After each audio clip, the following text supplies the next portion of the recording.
Hello, everybody. Welcome back to the Lincoln Journal-Star's Life in the Red podcast. As usual, Luke Mullin, Amie Just here with the first episode of 2024. New Year. Happy New Year to all you viewers, listeners out there. And to get it started, you recently wrote a really nice column, a lot of predictions for 2024. Check it out. But I want to hear one. Just give me one. There were a lot in there. Just give me one that you think you have a high degree of confidence is going to happen. Oh, man. Of your many predictions. Oh, my goodness. Put me on the spot here. This isn't in the script. The women's basketball team making the NCAA tournament and softball hosting a regional. Okay. I like both of those a lot. You know what jumped out to me was 8-4. I know. 8-4. I know. I got so many emails about that. They're like, you, Miss Doomsday, predicting 8-4? Right. Yeah. Like, okay. It's January 1st. For the record, I was right with my record prediction from last year. Yeah. And right about John Rahm winning the Masters. I should have bet on that. Even though I explicitly tell people, do not bet on This is not my financial advice. Not financial advice. For the love of God, not financial advice. But yeah, I was looking at the schedule and I like a lot of the pieces that are coming back. There are a lot of veteran guys that are coming back. I'm really excited about some of the freshmen that are going to come in and potentially, make their bid to be a starter, a key role player. I like the freshmen from last year and the development that they showed, and I can't wait to see what another camp, what another offseason can do for those guys. And then the schedule early on is pretty easy. As it stands right now on the 1st of January. Huge disclaimer there. But that also just, based on the schedule, just kind of feels like the floor, I think. Yeah. And you look at what Matt Rule has done in other places in year 2, like that feels like the floor. But then who knows what's going to happen, 8 months from now. But yeah, it was a little bold, I know. Just seeing the win total, I was like, oh my gosh. But then I was like, wait a second. She might be onto something here. So I hope so. I'll make a prediction. Okay. That they'll make a bowl game. I mean, that's a topic of contention for the last few years. So I'll put it out there. They'll make a bowl game. You thought that this year, too. Yeah, I know. And I was wrong. I, for the record, was the only one who said that they weren't going to. And I caught a lot of heat for that. And guess what? I was right. So sorry. Yeah. Not sorry, though. So certainly make sure to look at all the predictions that Amie made, and we'll cycle back to it in a year and see how correct or incorrect you were. I had a lot of... So I did this last year, too. And I had some good ones. And I had some just complete misses. And then some that were like kind of in the middle of the road. Like, yeah, I predicted that Jeff Sims was going to start.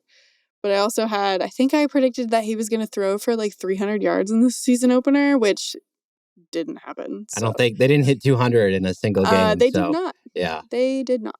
So, but there were some very accurate. There were some accurate ones in there though. So yes.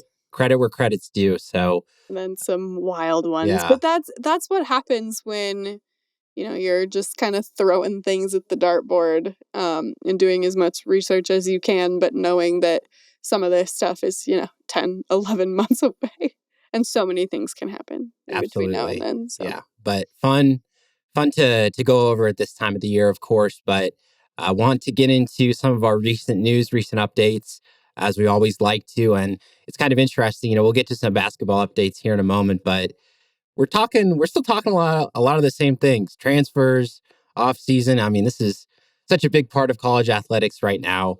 And the big offseason news this week was, of course, for the volleyball team, transfer portal movement both ways. We'd already talked about Hayden Kubik, Caroline Jervicius entering the portal. And worth noting, Jervicius officially transferring to Penn State.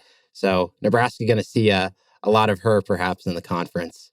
Yeah, that one doesn't surprise me. It's where her dad went. Yeah. Makes sense. I mean, top level player, top level program. Yeah. Seems like it's going to be a good fit for them. So yeah, she's going to be really good. No matter where she ended up, she was going to be really good.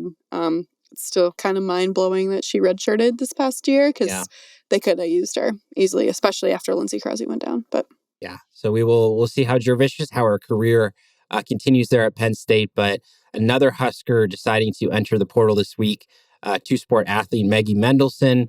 But worth noting here is that her scholarship was counting against the women's basketball team, not the volleyball team. So that's that's just a note for the scholarship numbers. But still, I mean, a player who has contributed to this team quite a lot the last 2 years. Yeah, and it gives me concerns about the depth at the middle position because as of right now, they only have two. Yeah. Andy Jackson and Becca Alec. So they're going to need to find another one. They have all of the outside hitters they could ever want, including another one, but we'll get to that in a minute. But yeah, they have a lot of defensive specialists / liberos, but they are really short on middles and super short on right side hitters. Yeah. And certainly we alluded to it, but this was major, major news. And I'm going to give myself a little credit here, not too much credit, but I'd posed the question. I was like, hey, Nebraska got Merritt Beeson last offseason. Like, is John Cook, is he going to go after transfer? And you were kind of like, roster numbers. I don't know. Well, that is still valid reasoning. Yeah. Okay. But when a player like Taylor Landfair, who has been All Big Ten 3 seasons, All-American, first team All-American 2 seasons ago when she won Big Ten Player of the Year, when she enters the transfer portal, I don't care what your roster numbers look like, you try to go get her and see what happens. And she committed to Nebraska. Absolutely. I think it's a national championship quality player going to a school that's competing for a national title. So yeah, makes a ton of sense. As you mentioned, Taylor Landfair, all Big Ten hitter these last couple of years. And particularly, you look at her 2022 season, had about 500 total kills, was an All-American that year, and came back this year. And, obviously, if Brent was here, he'd have a more detailed scouting report, but sounds like she had to be more of an all-rotation player, maybe a little bit less the offensive focus. So I think, for her coming to Nebraska, I mean, this is going to be an opportunity to be a dominant hitter, swing away.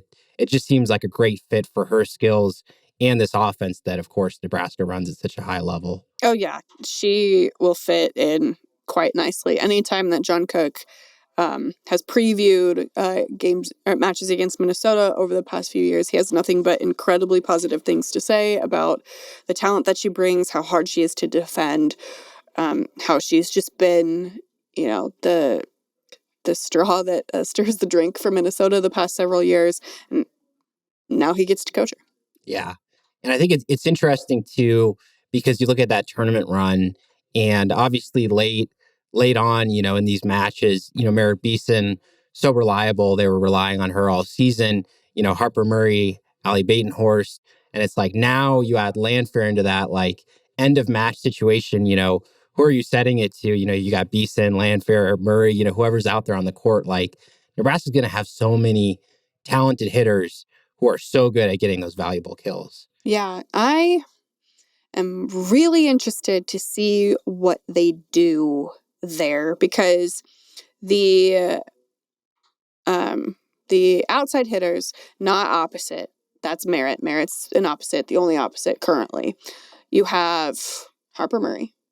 You have Lindsay Krause, who still sounds like they're working on trying to get her a medical red shirt for everything that happened this year between the car accident and her ankle injury.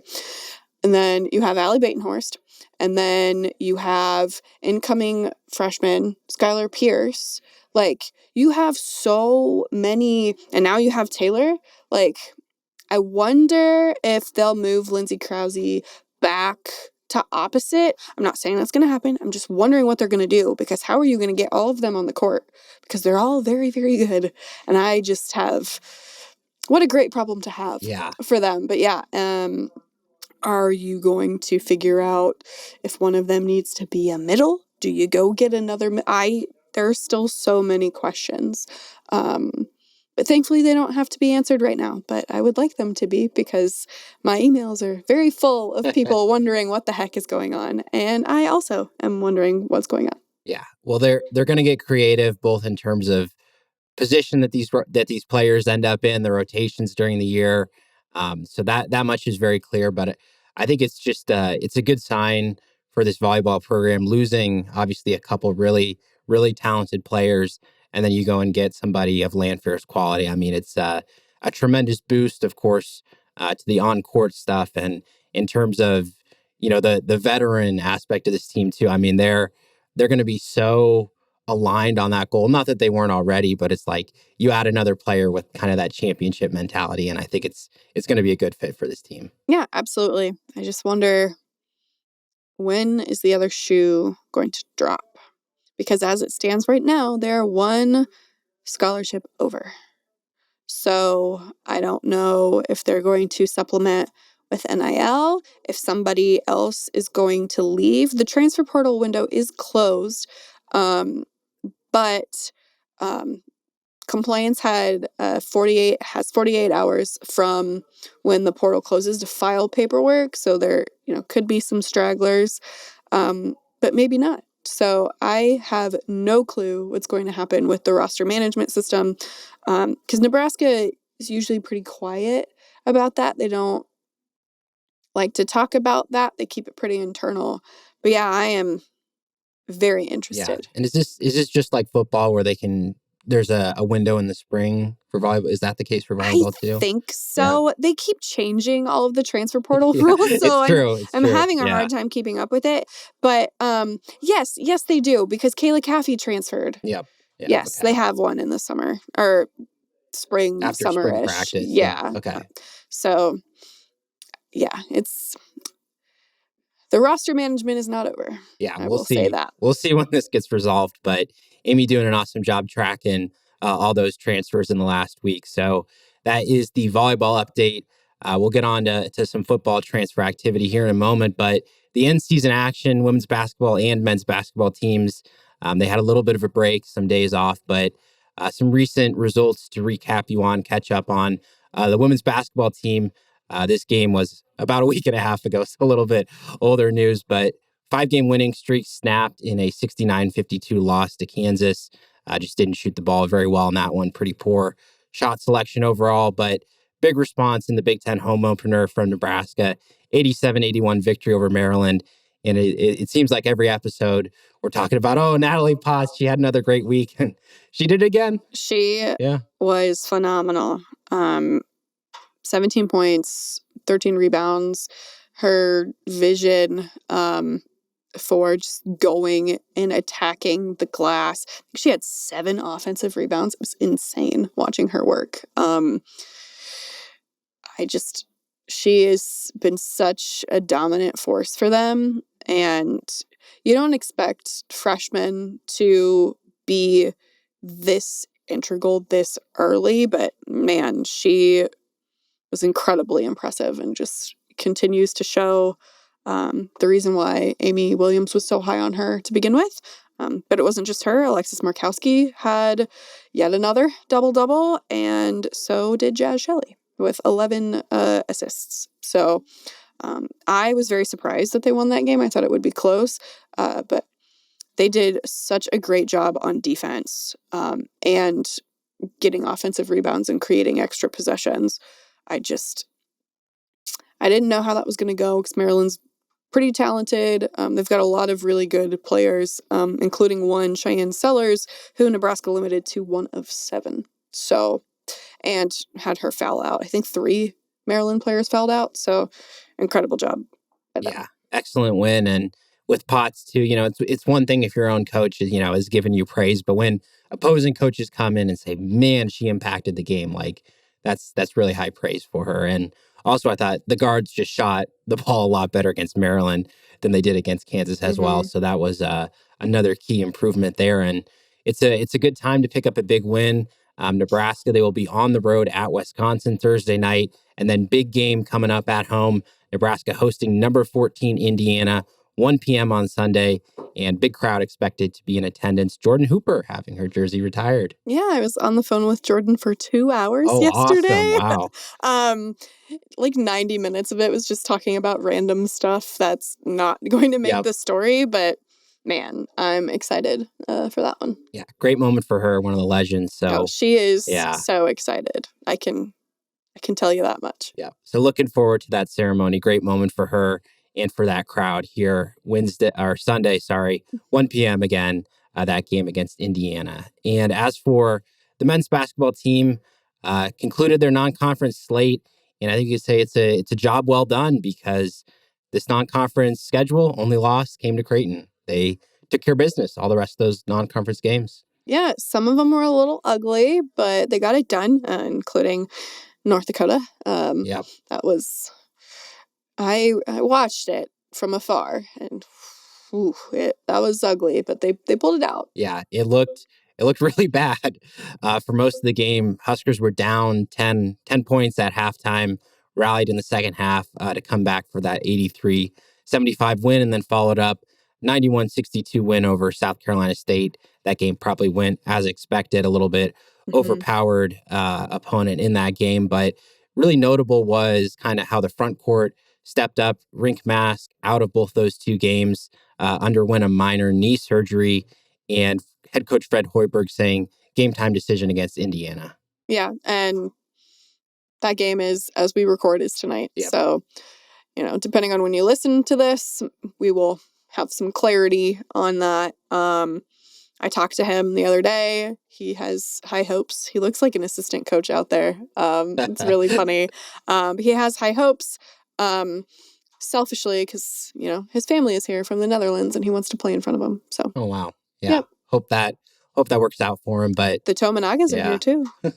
They will be here tonight, so should be a little fun. Absolutely, but I thought Josiah Alec and Juwan Gary, fantastic. Yes. Both those games, playing extended minutes, rebounded, doing the hard work. I mean, no drop off in play from either of those guys. So well done to them. And Nebraska now 11-2, 1-1 in Big Ten play.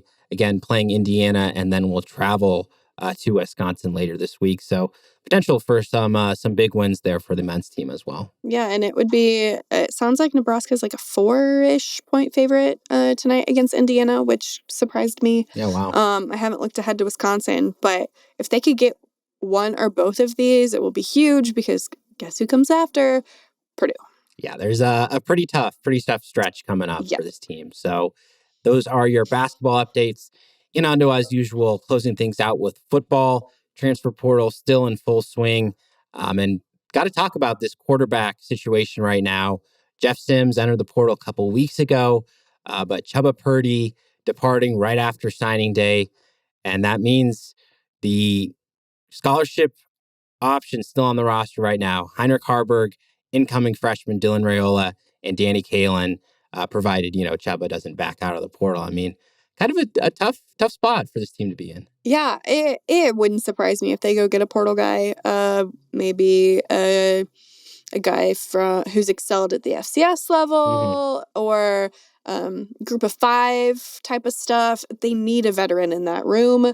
Whether Chubba pulls out of the portal, I haven't heard anything either way about what he's going to do as of this recording, but they need somebody else.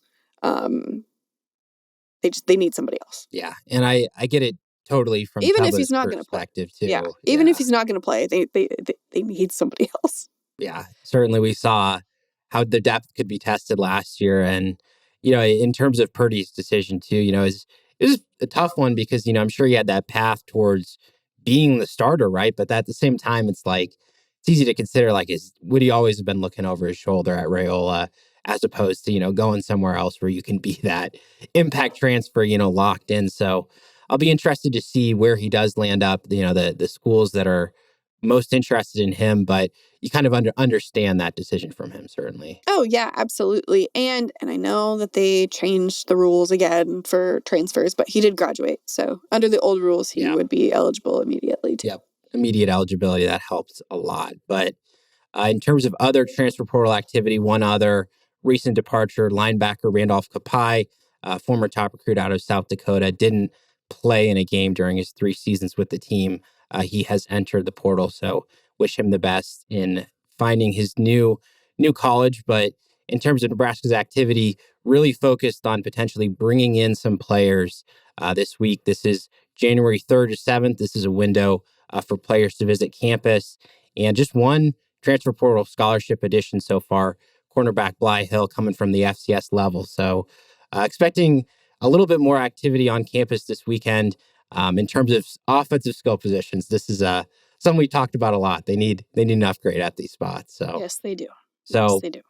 First up on that list is running back. The visitor that Nebraska has coming in, Dante Dowdle. He's an Oregon transfer, 3 years of eligibility left.